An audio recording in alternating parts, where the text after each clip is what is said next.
जोहार दोस्तों, आप सभी को आपका अपना चैनल नाग पूर्णिमा फाउंडेशन में स्वागत है। आज के इस वीडियो में हम लोग चर्चा करने जा रहे हैं झारखंड की जनजातियों की जो संस्कृति है और उनकी जो सभ्यताएं हैं उनको हम लोग संक्षेप में चर्चा करेंगे, जो परीक्षा के दृष्टिकोण से महत्वपूर्ण होगा। तो पहला हम लोग का जो जनजाति होंगे जिसके बारे में हम लोग चर्चा करेंगे वो है हम लोग का सबर जनजाति। कौन सी जनजाति? सबर जनजाति। सबर जनजाति की जैसे हम लोग को नाम याद आता है या सुनते हैं, स्मरण करते हैं, तो दिमाग में एक आप लोग का एक जो मतलब याद होनी चाहिए कि जो हम लोग इतिहास में पढ़े थे झारखंड का, कि सबर महिलाओं को किसी राजा लोगों ने परेशान कर रहे थे। तो आप लोग को मतलब कमेंट में बताना है कि कौन से राजवंश के राजा लोगों ने सबर जनजाति की महिलाओं पर उत्पीड़न कर रहे थे, शोषण कर रहे थे। ऑप्शन मतलब कमेंट में बताना है, ठीक। आगे हम लोग इसके बारे में चर्चा करने जा रहे हैं। अभी सबर जनजाति जो है हम लोग का एक आदिम जनजाति है।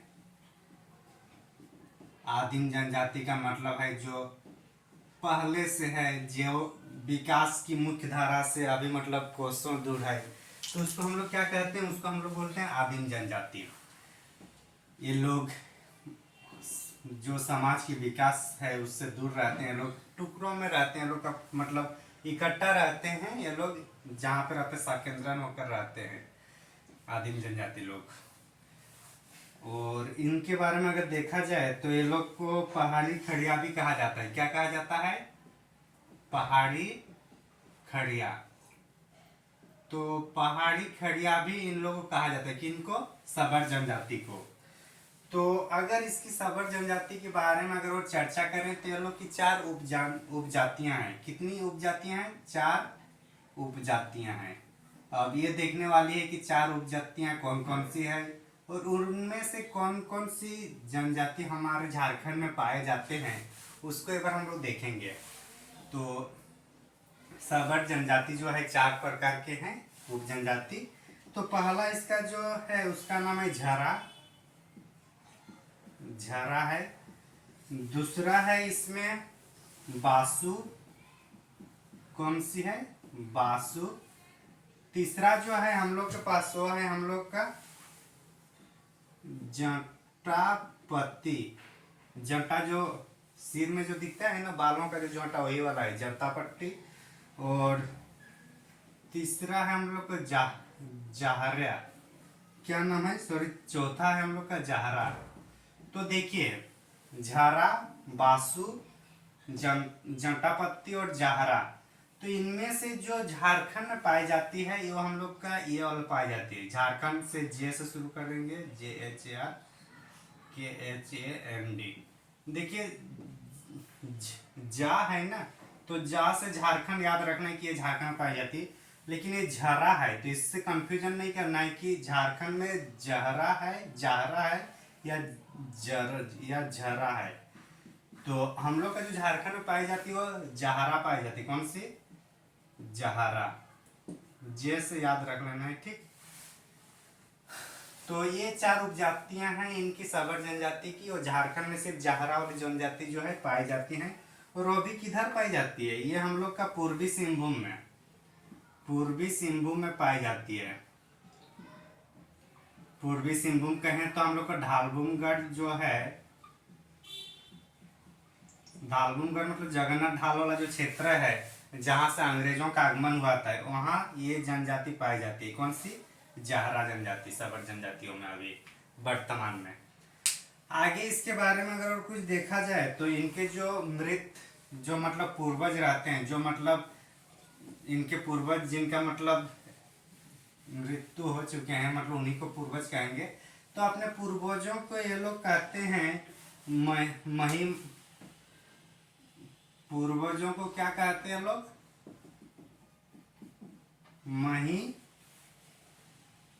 महिमसान। क्या कहता है? महिमसान कहा जाता है इनके पूर्वजों को। मृत पूर्वजों को क्या कहा जाता है? महिमसान। किसमें? कौन सी जनजाति में? सबर जनजाति में। आगे अगर इसके बारे में देखा जाए, पंचायत का प्रमुख प्रधान होता है, ये हम लोग शासन व्यवस्था में देख चुके हैं। इसमें जो मेनली जो पूजा की जाती है, काली पूजा की जाती है। कौन सी? काली पूजा जो हम लोग सहराई जो बोलते हैं हम लोग, तो काली पूजा और मनसा देवी की पूजा की जाती है। इसको अगर हम लोग कनेक्ट करने का प्रयास करें तो चूंकि ढालगुम घर का अगर हम लोग लोकेशन देखें हैं तो झारखंड कुछ इस टाइप से होगा। तो इसका जो ये वाला जो क्षेत्र है, ये दालभूमगढ़ का क्षेत्र है। इधर क्या है, वेस्ट बंगाल है। तो वेस्ट बंगाल में क्या ज्यादा होता है, काली पूजा होता है, मनसा देवी की पूजा होती है। तो चूंकि ये सटा हुआ होने के कारण जो सबर जनजाति के लोग हैं काली पूजा या मनसा देवी की पूजा करते हैं। तो इस तरफ से भी हम लोग समझ सकते हैं इसके बारे में। तो इतना उम्मीद करता हूँ आप लोग को समझ में आ गया होगा। तो सबर जनजाति के बारे में हम लोग को इतना ही पढ़ना था जो परीक्षा के दृष्टिकोण से महत्वपूर्ण है। कमेंट करना नहीं भूलिएगा कि ये कौन से राजवंश के द्वारा ये लोग को परेशान किया गया था, और उसके बाद जब परेशान होने लगे तो फिर ये लोग दूसरे कौन से राजवंश में चले गए, ये भी कमेंट में बताना है। ठीक, आगे चलते हैं, फिर हम लोग दूसरे जनजाति के बारे में थोड़ा चर्चा कर लेंगे। और वो जनजाति होगा हम लोग का खंड जनजाति। कौन सी जनजाति, खंड। एक गौंड जनजाति होता है और एक खंड जनजाति है। गौंड के बारे में हम लोग पहले चर्चा कर चुके हैं और अभी हम लोग खंड जनजाति के बारे में चर्चा करेंगे।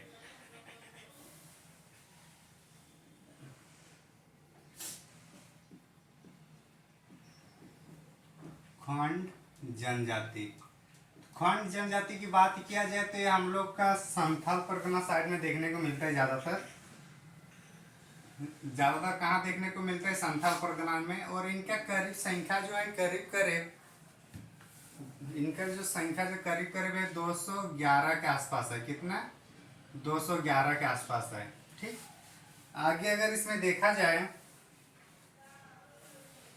इनकी भाषा जो खंड जनजाति में भाषा का प्रयोग किया जाता है तो उसको क्या कहा जाता है, कौंधी कहा जाता है। क्या, कौंधी कहा जाता है। तो जो ये लोग का जो भाषा है वो कौंधी भाषा है। कौन सी भाषा है, कौंधी। कौन सी जनजाति में, खंड जनजाति में।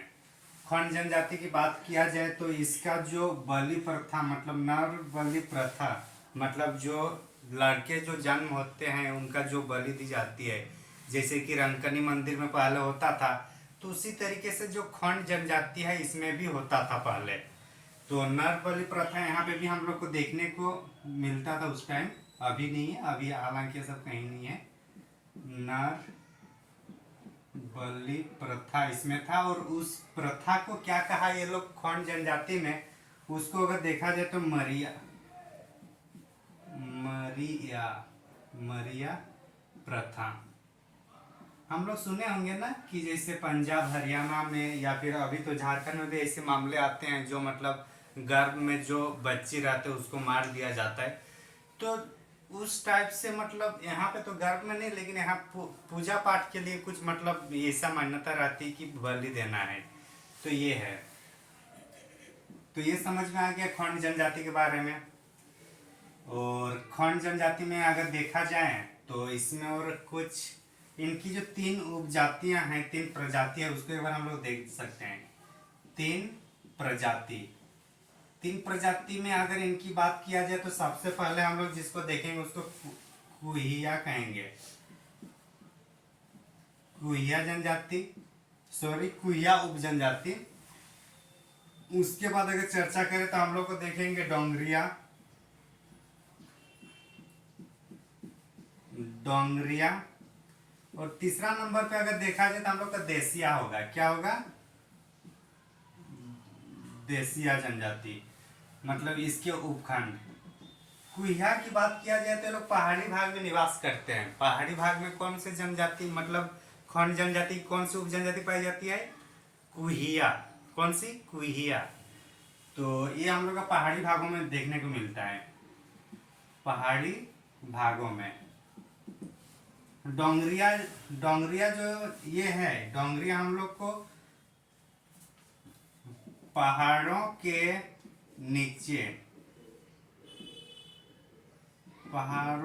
निचले भाग में ये देखने को मिलता है। निचले भाग में देखने को मिलते हैं जहाँ पे लोग बागवान खेती बाड़ी करते हैं। कौन? डोंगरिया। डोंगरिया से आप लोग ये कनेक्ट कर सकते हैं कि डोंगरिया और टोंगरी हो जाता ना यहाँ पे। इसको क्या कहा जाता था? जो मतलब नुकीला होता है और एक नुकीला होता था और एक क्या होता था? गुंबदनुमा। तो कुछ उस टाइप से आप इसको कनेक्ट कर सकते हैं डोंगरिया को। और देसिया वाला जो क्षेत्र है ये हम लोग का समतल भूमि में रहते हैं ये लोग। कहाँ पे? समतल भूमि में। तो मतलब ये लोग का रहने के और जो पेशा है उसके अनुसार इसको फिर 3 भागों में, 3 उप जनजातियों में इनको मतलब 3 जाति में डिवाइड किया गया है। किसको? खंड जनजाति को। अच्छा, ये 221 के आसपास है, ठीक। थोड़ा इसको देख लीजिएगा डेटा। तो आगे अगर इसमें देखा जाए तो ये लोग का जो कृषि की जाती है, ये दोनों जो है ये लोग, चूंकि ये लोग पहाड़ के आसपास होते हैं तो पहाड़ में क्या होता है, हर एनी टाइम वो परमानेंट तो नहीं हो सकता वाला क्षेत्र। तो लोग क्या करते हैं, एक जगह से दूसरे जगह स्थानांतरित कृषि करते थे। तो यहाँ पे जो स्थानांतरित कृषि की जाएगी उसको क्या कहेंगे? दोनों के द्वारा स्थानांतरित कृषि होगा। ये देसिया है, लोग समतल भूमि में है। समतल भूमि में अगर कोई अपना जमीन बनाता है तो जमीन को देता है क्या? नहीं देता है ना। चाहे कुछ भी हो, केस मारपीट सब होता है, लेकिन जमीन नहीं देती है। तो ये वही है। तो समतल भूमि वाला है तो उसको छोड़ेगा ही नहीं जो बनाएगा। लेकिन जो पहाड़ी वाले क्षेत्रों में है उसको क्या होता है, वो परमानेंट नहीं होता है। तो इसको कुछ साल काम करते हैं, खेती बाड़ी करते हैं, फिर छोड़ देते हैं। तो उसी क्रम में जो कुइया और डोंगरी लोग का जो स्थानांतरित कृषि होता है उसको ये लोग कहते हैं, क्या कहता है? पोर्चा। क्या कहा जाता है? पोर्चा कहा जाता है। किसमें? कुइया और डोंगरिया जो जनजाति है, सॉरी, जो कुइया और डोंगरिया जो ये है उपजाति है, वो लोग का जो स्थानांतरित कृषि होती है उसको क्या कहा गया? पोर्चा कहा गया, ठीक ना। तो पोर्चा क्या है? एक स्थानांतरित कृषि है। कभी कभी शब्दावली पूछ देता है कि पोर्चा क्या है, या फिर मरिया क्या है, कौंधी क्या है। तो ये सब कभी कभी शब्द भी पूछ देगा कि शब्दावली का मीनिंग क्या है। तो ये सब तो हम लोग को याद रखना होगा। इसमें और कुछ जानकारी हम लोग को जानना जरूरी है जो परीक्षा के दृष्टिकोण से महत्वपूर्ण है। तो उनमें से हम लोग अगर देखें तो प्रमुख देवता की बात किया जाए, प्रमुख देवता की बात किया जाए तो ये लोग के देवता है बेलापुन। बेलापुन, बेला का मतलब हम लोग किसको बोलते हैं? बेला भगवान या जो भी है। तो बेला मतलब हम लोग सूर्य बोलते हैं। तो उसी तरीके से जो सूर्य का ही ये मतलब नाम है बेलापुन। इसको अगर और कुछ नामों से देखते हैं लोग, बुरा पेनु, हाँ, बुरा पेनु भी कहा जाता है किनको? बेलापुन को, जो प्रमुख देवता है। बेला मतलब सूर्य होता है, जैसे हम लोग गांव साइड बोलते हैं। उसके बाद अगर इनकी प्रमुख त्योहार की बात किया जाए, तो यहाँ पे होता है नवानंद। नवानंद कुछ उसी तरीके से है जो नवाखावी जो होता है ना। नवाखावी मतलब जो खेती बाड़ी होती है, खेती बाड़ी के बाद जो मतलब धान लाते हैं खेत से, उसके बाद जो पहला जो चावल बनाया जाता है उसका जो भोग प्रसादी बनाया जाता है, उस टाइम जो खाना होता है उसी को नवाखानी कहते हैं। तो उसी के संबंधित या उसी से रिलेटेड होता है ये नवानंद। तो हम लोग कुछ हद तक कह सकते हैं कि ये नवाखानी का ही रूप है।